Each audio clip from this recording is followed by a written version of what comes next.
Bonjour à tous mes frères et sœurs bien-aimés. Bonjour à tous, bonsoir, bon après-midi, bonne matinée. Frères et sœurs bien-aimés, je parle aux enfants de Dieu, mais aussi à ceux qui ne connaissent pas encore le Seigneur.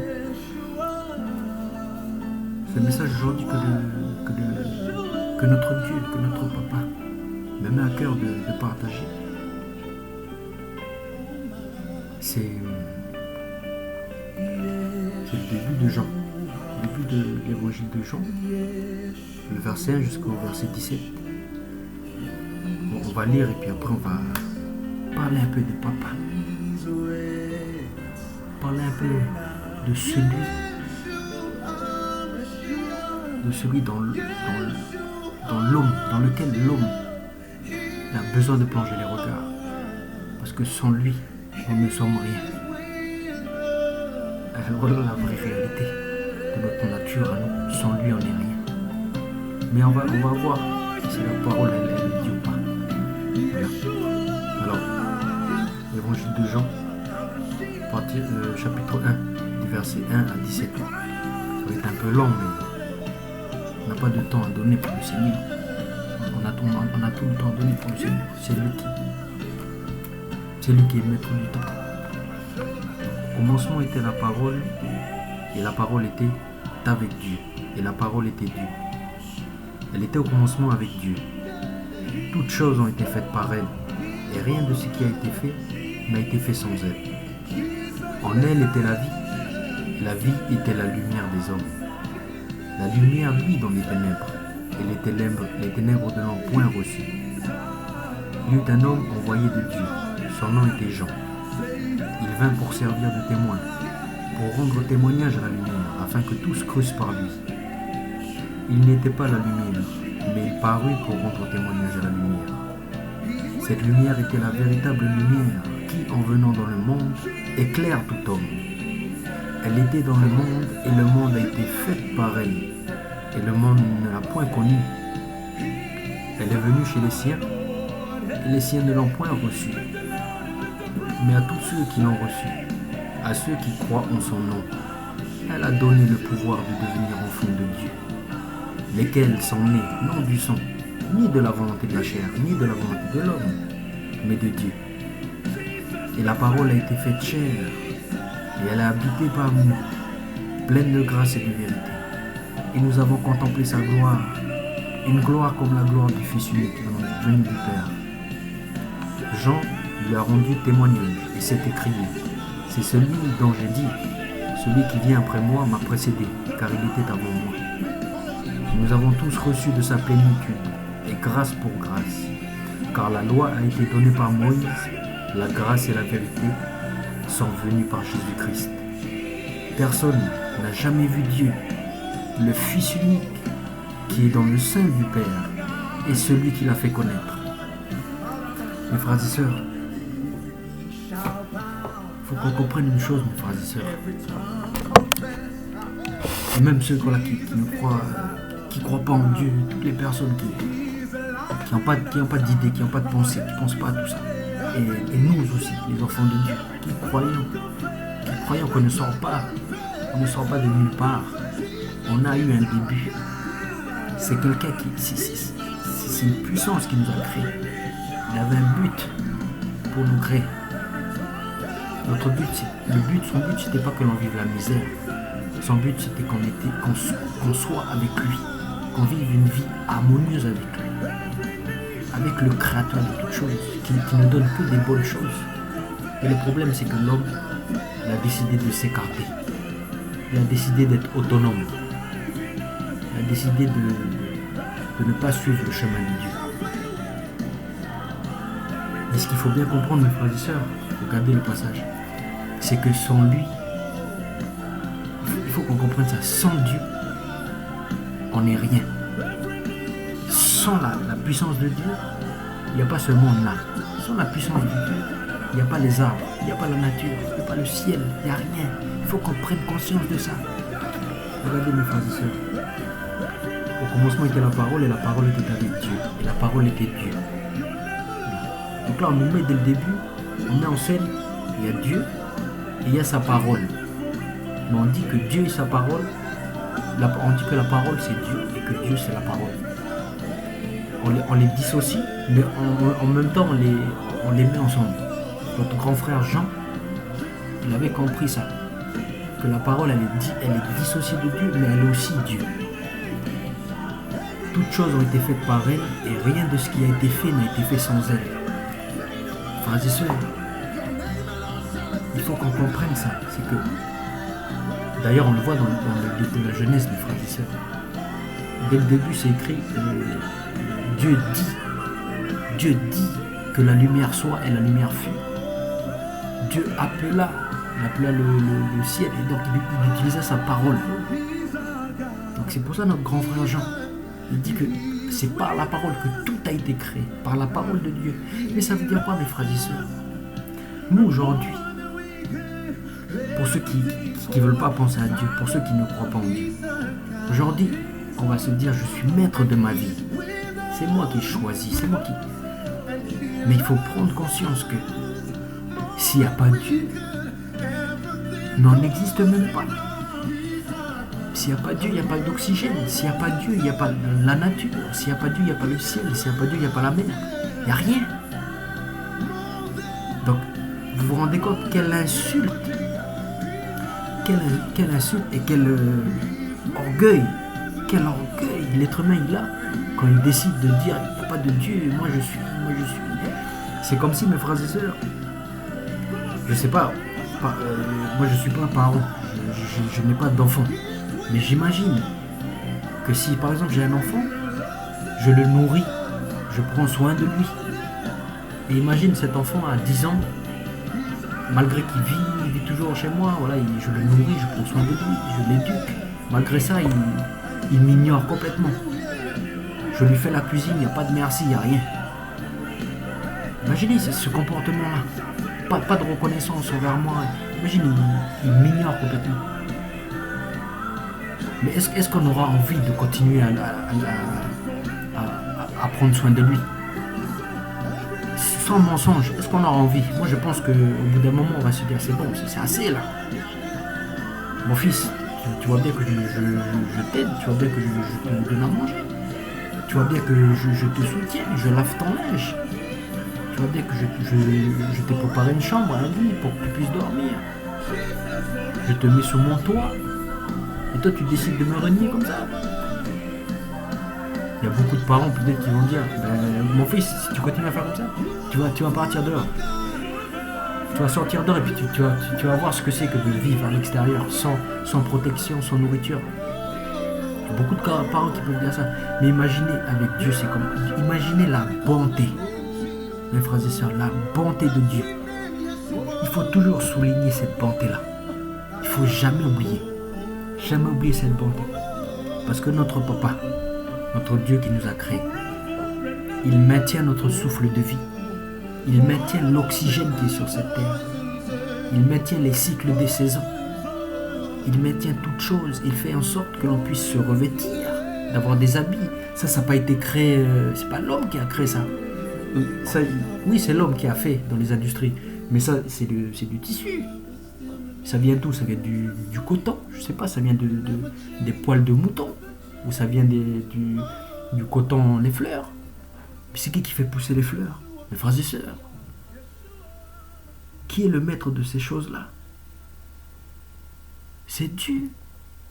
Donc, mes frères et sœurs, il faut bien comprendre que, vous voyez l'histoire de tout à l'heure que j'ai dit, un père qui prend soin de son enfant, et cet enfant-là, au lieu de remercier son père, elle le renie complètement. Elle parle mal de lui ou elle le renie, elle ne pense pas à lui. Mais imaginez combien de personnes font ça, mes frères et sœurs. Imaginez combien de personnes font ça sur cette terre. C'est des millions. C'est des millions. Mais ils ont oublié qu'il y a quelqu'un qui prend, il y a une personne qui prend soin d'eux, qui est patient avec eux. Notre papa à nous, c'est pas ce papa-là qui va te dire bon, toi, tu veux pas m'écouter, je vais te jeter dehors, je vais te faire disparaître. Parce qu'il a cette capacité, mes frères et sœurs, ne remettant pas en cause sa puissance. Il a cette capacité de... Il fait ça, il n'y a plus rien. Mais regardez sa bonté, mes frères et sœurs, sa bonté. Sa bonté. Il continue à prendre soin de nous. Parce que les gens qui renient Dieu aujourd'hui, ils ont un toit. Ils continuent de manger. Ils continuent de profiter de la nature. Ils continuent de voyager. Ils font plein de trucs. Plein de trucs qu'ils aiment bien faire. Malgré ça, malgré que leur comportement ne plaît pas à Dieu, malgré qu'ils n'ont aucune pensée pour Dieu, le Père, malgré ça, il est patient. Il attend patiemment que ces âmes-là s'éveillent pour reconnaître, ne serait-ce juste que reconnaître qu'il est sur le trône là-haut, et puis c'est grâce à lui qu'on a tout ce qu'il y a sur cette terre. Mes frères et sœurs, comprenons ça, et nous en tant qu'enfants de Dieu, mais ça doit nous transporter ça, dire mais papa, mais t'es bon, que tu es bon. En plus de ça, nous qui avons saisi la grâce de Dieu, qui avons saisi cette grâce par l'action que Jésus l'a fait à la croix, qui l'avons saisi sans se poser de questions, parce que ça a touché notre cœur, parce que notre cœur il a dit oui, ce Dieu là qui m'aime, je veux l'aimer. Je dis oui par la foi. Je crois en ce que le Seigneur il a fait pour moi. Je crois en ce qu'il a ressuscité. Et il me donne l'espérance que moi aussi, parce que j'ai mis foi en lui, je vais ressusciter le dernier jour. Mais voilà, nous qui avons saisi ces choses-là, mais tous les jours on doit aussi se dire, mais papa tu es bon, que papa tu es beau envers l'être humain. Tu fais lever ton soleil, afin qu'il puisse avoir, voilà, on a besoin de soleil. Les scientifiques disent aujourd'hui, s'il n'y avait pas de soleil, la Terre elle serait toute froide, elle serait toute gelée comme dans un congélateur. Mais c'est qui a créé le soleil? C'est qui fait suivre le soleil dans son orbite? Voilà, parce qu'aujourd'hui il y a les théories que c'est la Terre qui tourne autour du soleil ou le soleil qui tourne autour de la Terre. Voilà, si vous vous intéressez un peu aux recherches, ça a peut-être été remis en cause, ça. C'est peut-être le soleil qui tourne autour de la Terre. Voilà. Ça n'a pas été encore publié. Il y en a peut-être qui ne croient pas. Mais en tout cas, voilà. C'est qui a créé le soleil, mes frères et sœurs? Donc prenons conscience de ça. Même nous, en tant qu'enfants de Dieu, prenons conscience que Jésus-Christ, il nous a sauvés. Notre grand Seigneur, notre grand roi des rois qui s'est donné à la croix pour nous. Il nous a sauvés. Mais en plus de ça, s'il n'y avait pas lui, parce que c'est la parole de Dieu qui s'est incarnée. On l'a vu là dans le passage. Regardez. Donc au début on dit que la parole était Dieu. Et après à un moment donné on dit et la parole a été faite chair. Au verset 14. Vous vous rendez compte? L'humilité que le Seigneur il a fait. La parole a été faite chair. Donc celui qui a tout créé, il s'est rabaissé au niveau de sa création. Lui qui était créateur, il s'est rabaissé jusqu'au niveau de sa création. Pourquoi? Pour se faire clouer à la croix, pour se faire fouetter, pour se faire insulter. Mais quelle humilité, mes frères et sœurs, quel exemple d'humilité qu'il nous donne. À travers son acte, il nous donne aussi un exemple. Comment agir, mes frères et sœurs? Comment agir avec une entière humilité? Et ça, je sais que c'est un combat pour beaucoup. C'est un combat aussi pour moi. C'est un combat pour nous. Peut-être plus nous qui viennent de la Calédonie, de la Kanaki. Parce que voilà, on est orgueilleux, on est un peu nationaliste. C'est difficile pour nous, mais nous devons comprendre que l'humilité, c'est la clé de toute chose. Moi, je dis ça, c'est pour nous encourager. Je ne parle pas comme ça parce que moi-même, des fois, je suis orgueilleux. Et en faisant ça, j'attriste le Saint-Esprit qui habite en nous. Nous attristons le Saint-Esprit. Ne nous trompons pas, mes frères et sœurs. Je me suis trop souvent donné une raison. Je me suis dit, non, c'est normal, je suis autoritaire. Quand ça va pas, il faut être autoritaire. Non, le Seigneur, c'est la douceur. Et surtout, il faut avoir la sagesse. Ça, je ne l'ai pas souvent eu, mes frères et sœurs. Mais c'est un encouragement que je vous donne pour vous. À chaque action, avant chaque action, demandez la sagesse de Dieu. Demandez la sagesse de celui qui fait que l'on respire. Demandez celui qui a tout créé autour de nous. Lui seul sait comment toucher un cœur. Même quand il y a une dispute, lui seul sait comment on doit parler. Donc, si on lui demande la sagesse, il va nous la donner, mes frères et sœurs. Alors, donc aujourd'hui, c'était pour... Le Seigneur me met à cœur de vraiment qu'on prenne conscience de ça. Que s'il n'était pas là, on n'est plus là. Donc comment il est bon, comment il est patient avec nous, pour ceux qui sont rebelles encore à la parole. Donc maintenant, ce qu'on peut faire, mes frères et sœurs, c'est s'humilier. S'humilier et puis prendre conscience que sans lui, on n'est rien. Sans lui, on n'est rien.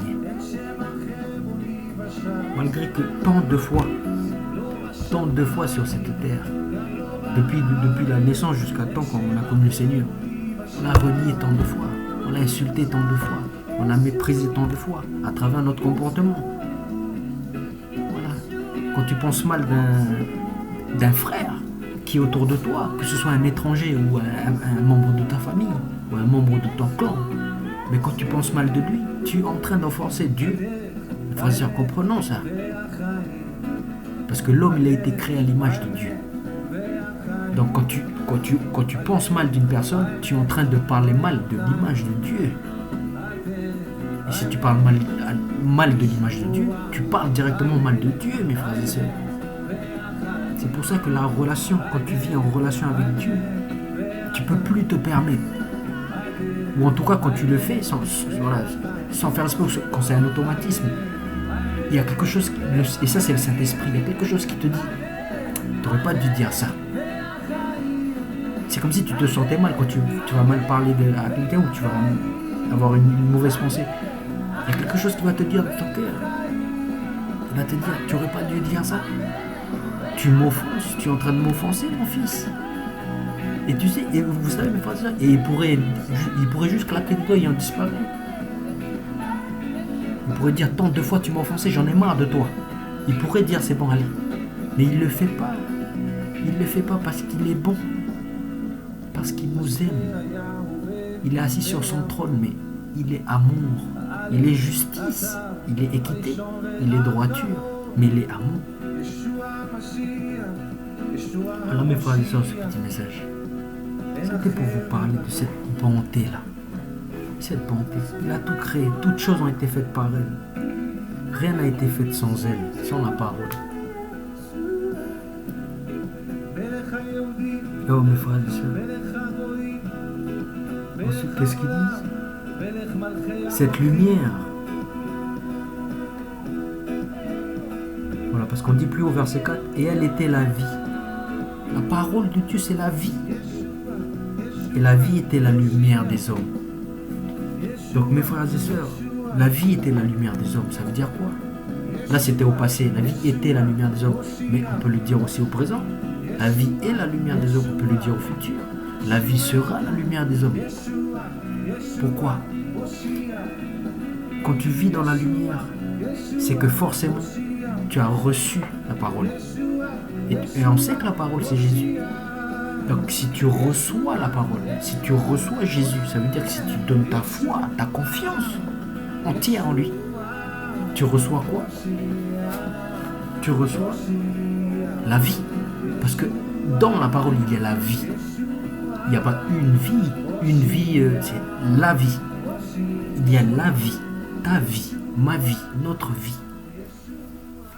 Donc ça, mes frères et sœurs, il faut comprendre, quand on reçoit le Seigneur, quand on donne sa confiance en lui, tu as cette vie-là. Tu as cette vie-là. Dans l'Apocalypse, il est dit, voilà, ceux qui ont le témoignage de Jésus, ils ne vont pas souffrir la deuxième mort. Ils ne vont pas souffrir la deuxième mort. Je vais peut-être faire une vidéo aussi sur la deuxième mort. Ils ne vont pas souffrir la deuxième mort. Ça veut dire quoi? Ça veut dire qu'ils auront la vie. Ben, c'est normal qu'ils auront la vie. Parce que avoir la parole, avoir Yeshua, c'est avoir la vie. Donc mes frères et sœurs, prenons conscience que celui qui habite en nous, déjà c'est celui qui a l'esprit qui habite en nous, c'est celui qui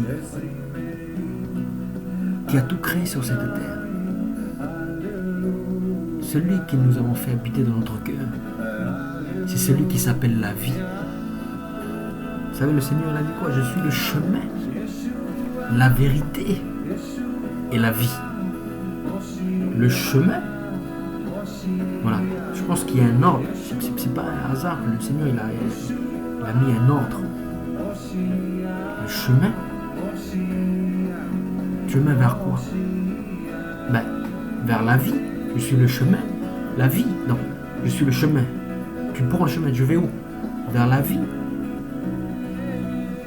Non, si je suis le chemin, la vérité et la vie. Voilà. Donc, le chemin, qui est quoi? Qui est le chemin de la vérité, qui te mène vers quoi? Qui te mène vers la vie. Je suis le chemin, qui est le chemin de la vérité. Je suis le chemin, la vérité et la vie. Donc, tu es dans le chemin. Ce chemin, c'est le chemin de la vérité, qui va t'emmener vers la vie. Mais Jésus, il est tout ça. Jésus, il est les trois en même temps. Notre grand Seigneur, notre grand Sauveur. Donc, prenons conscience de ça. Que celui qu'on a accepté, mes frères et sœurs, celui qu'on a accepté, il est tellement puissant, mais il vit dans notre cœur, notre tout petit cœur là. Il peut habiter où il veut. Mais son esprit, l'esprit de Jésus, ce qu'il désire au plus profond de lui, c'est ne pas habiter, je sais pas où, c'est venir dans ce petit cœur là à nous. On a juste qu'à ouvrir la porte. On a juste qu'à ouvrir la porte. Le Seigneur, il a dit qu'il est à la porte. Qu'il est à la porte. Et si on ouvre, il viendra, lui et le Père, déjeuner avec nous. Mais il frappe. Quand le Seigneur il dit qu'il frappe ça, il frappe où? Il frappe pas chez nous. Il frappe pas à la porte de l'appartement. Il frappe à la porte de ton cœur. Il frappe à cette porte-là. Il frappe continuellement, tous les jours. Déjà le fait qu'il te bénisse chaque jour, qu'il te donne de la nourriture sur la table, que tu sois croyant ou pas croyant, mais il te frappe. Il te frappe à ta porte. Il frappe à ta porte. Mon frère, ma soeur, il faut comprendre ça. Que frapper à la porte, c'est pas... On va pas entendre des voix. Je suis Jésus. Je frappe à ta porte. Ouvre-moi. Mais tous les jours, il frappe, mes frères et sœurs. Pour ceux qui n'ont pas encore accepté le Seigneur, mais tous les jours, il frappe. Ne vous trompez pas. Ne vous trompez pas et ne vous laissez pas séduire par l'adversaire. De vous dire, ben non, le Seigneur, il ne pense pas à moi, il s'en fiche de moi. Vous vous levez le matin, mais c'est qui vous a donné le souffle de vie? C'est qui vous a permis d'ouvrir les yeux? Qui vous a permis de manger ce que vous mangez sur cette table-là? Oui, vous avez acheté la nourriture au magasin. Mais chaque ingrédient qui est dans le magasin, chaque denrée alimentaire qui est dans le magasin, si on remonte, mais ça vient d'où? Alors, soit il y a les haricots, les bananes, ben tout ça, ça vient de la terre. Tout ça, ça a été produit par la terre. Sinon, il y a les animaux, les poissons, la viande, ben tout ça, c'est les animaux, c'est le monde végétal, et le monde animal. Donc, dans les magasins, on voit le monde végétal, le monde animal, et même les produits chimiques. Mes frères et sœurs, les produits chimiques. Vous croyez que quand ils créent les produits chimiques, ça vient d'où? Ben, ça vient des trucs chimiques, là, les aluminium plus potassium, tout ça. C'est comme ça qu'ils font les... Mais ça, c'est des trucs naturels. Ça, tu trouves dans la nature. Après, les scientifiques, ils font des mélanges. Après, ils forment un nouveau produit. Parce qu'ils mélangent ceux qui font la chimie. Mais de base, si tu en remontes toujours à la base, ça vient de la nature. Tout ce qu'on voit, mes frères et sœurs, même la bouteille d'eau, là, mes frères et sœurs, c'est une bouteille d'eau. L'eau qui est dedans, ça vient de la nature. La bouteille en plastique, le capuchon, si tu regardes la fabrication, ben, tous les produits qui sont dedans le capuchon, là, ben, c'est un truc naturel. Après, c'est l'homme qui transforme. Mais tout ça pour dire quoi? Tout ça pour dire que tout ce qui est sur ta table, que ce soit stylo, que ce soit la nourriture, que ce soit de l'eau, que ce soit la table en bois, n'importe quoi. Mais tout ça, ça vient de la nature. Mais c'est qui a créé la nature? C'est Dieu notre Père, mes frères et sœurs. Donc il faut s'estimer heureux dès qu'on se lève le matin, tout ce qu'on voit, même si c'est l'homme qui a modifié. Le problème, c'est qu'aujourd'hui, on vit dans une société où l'homme, il a tout modifié. Il a construit des bâtiments, il a mélangé le ciment, les pierres, il a tout modifié. Il a créé l'électricité, tout ça. Et le problème de ça, c'est qu'on a souvent tendance à élever l'homme. On va dire, ah, mais l'homme il est intelligent. C'est pour ça que l'homme il se croit supérieur, supérieur peut-être voilà, au règne animal. C'est vrai, l'homme il est supérieur. Dieu il nous a créés pour dominer la nature, mais pas pour la dominer n'importe comment. Pour la dominer dans la sagesse de Dieu. Pour bien faire les choses. Pas pour tuer toutes les espèces et puis pour tout ça pour se nourrir et puis pour faire n'importe quoi. Mais tout ça pour dire que la société actuelle de nous vivons, on est braqué sur le voilà, on voit les choses et on peut se dire ouais, c'est l'homme. L'homme il fait beaucoup de choses. Mais en réalité, tous les matériels que l'homme utilise, ça vient de Dieu. Donc aujourd'hui, on ne peut plus dire mais il est où Dieu, il est où Dieu, mes frères et sœurs. Mais là, je tourne ma tête, je regarde le plafond, mais tout ça, tout ce que je vois là, l'ordinateur avec lequel je vous parle, tous les composants, ils ont été faits, ils ont été créés par Dieu. Donc si maintenant on veut remettre en question où est Dieu, ben il suffit, j'ai envie de vous dire, ouvre les yeux. Ouvre les yeux. C'est pour ça l'apôtre Paul, mes frères et sœurs, notre grand frère, il va dire dans l'épître aux Romains, il va dire une chose. Voilà, je vais vite revenir dessus l'épître aux Romains. Ah, mes frères et sœurs. Au chapitre 1. Chapitre 1 ou 2. Attendez, oh mes frères et sœurs, mais le Seigneur il est bon avec nous. Parce qu'il veut nous apprendre des choses. Voilà. Aujourd'hui c'est moi qui dis un truc, peut-être demain ça va être un autre frère. Voilà, il n'y a pas de supériorité, il n'y a pas de jalousie. Voilà, il faut juste laisser. Moi j'ai discuté avec un frère dernièrement, avec plusieurs frères. Et il faut laisser voilà, le Saint-Esprit agir. Et puis il faut s'équiper aussi. Il faut s'équiper de l'armure. Pour pouvoir vaincre les combats spirituels. Et surtout, par-dessus tout, laissez l'esprit, mes frères et sœurs, laissez l'esprit agir en vous. Laissez l'esprit vous modeler. Arrêtons avec nos raisonnements là, j'ai honte, je ne peux pas parler avec ma famille, je ne suis pas capable. Non, tu es capable. Si Dieu t'a créé, celui qui t'a créé, c'est celui qui peut tout. Donc, ne disons plus qu'on n'est pas capable, on est capable. Non pas par nos propres forces, mais on est capable parce que celui qui habite en nous, il peut tout faire. Donc oui, je suis capable. Fini le temps de se rabaisser. Donc je voulais dire quoi? Oui, Romains. L'épître aux Romains de notre grand frère, chapitre 1. Voilà, chapitre 1, verset 20. Tout à l'heure, je vous parlais que Dieu il est partout dans la nature. Dans tout partout, tout ce qu'on voit. Mais oui, mes frères et sœurs, regardez chapitre 20. En effet, c'est Paul qui dit, notre grand frère Paul, bien aimé. En effet, les perfections invisibles de Dieu, sa puissance éternelle et sa divinité se voient comme à l'œil depuis la création du monde, quand on les considère dans ses ouvrages. En plus, il dit bien après, ils sont donc inexcusables. Là, ils sont en train de parler des gens qui renient Dieu. Des gens qui disent Dieu n'existe pas. Ou ils vont dire, ben, Dieu, c'est un bout de bois. Dieu, c'est un bout de... Voilà, Dieu, c'est rien. Il n'est rien pour moi. Mais là, il est en train de dire, là, ils sont inexcusables. Mais c'est ce que je suis en train de vous dire depuis tout à l'heure, mes frères et sœurs.